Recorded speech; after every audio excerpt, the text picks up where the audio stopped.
விருதுநகர் மாவட்டம் சாத்தூர் அருகே அமைந்துள்ள இருக்கன்குடி மாரியம்மன் கோவில் ஆடி மாதத்தில் மிகவும் சிறப்பாக விளங்கும் அம்மன் திருத்தலங்களில் ஒன்றாகும்.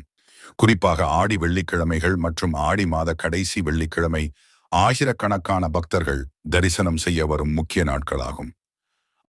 ஆடி மாதத்தில் நடைபெறும் சிறப்புகள்: அம்மனுக்கு பால், மஞ்சள், சந்தனம் உள்ளிட்ட சிறப்பு அபிஷேகங்கள், மலர், வேப்பிலை மற்றும் பல்வேறு அலங்காரங்களுடன் அம்மன் அருள் பாலிப்பு, சிறப்பு தீபாராதனை, அன்னதானம் மற்றும் நேர்த்திக்கடன் செலுத்துதல்.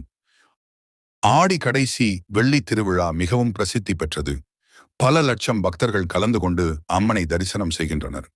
பக்தர்கள் செய்யும் வழிபாடுகள்: மாவிளக்கு ஏற்றுதல், தேங்காய் உடைத்து வேண்டுதல் நிறைவேற்றுதல், வேப்பிலை மாலை, எலுமிச்சை மாலை சமர்ப்பித்தல், பொங்கல் வைத்து அம்மனை வழிபடுதல், குடும்ப நலம், ஆரோக்கியம், குழந்தைப்பேறு, திருமண யோகம் மற்றும் தொழில் முன்னேற்றம் வேண்டி பிரார்த்தனை செய்தல். ஆடி மாதத்தில் இருக்கன்குடி மாரியம்மனை மனமாற வழிபட்டால் துன்பங்கள் நீங்கி குடும்பத்தில் அமைதி, செழிப்பு மற்றும் அம்மனின் அருள் கிடைக்கும் என்ற நம்பிக்கை பக்தர்களிடையே நிலவுகிறது.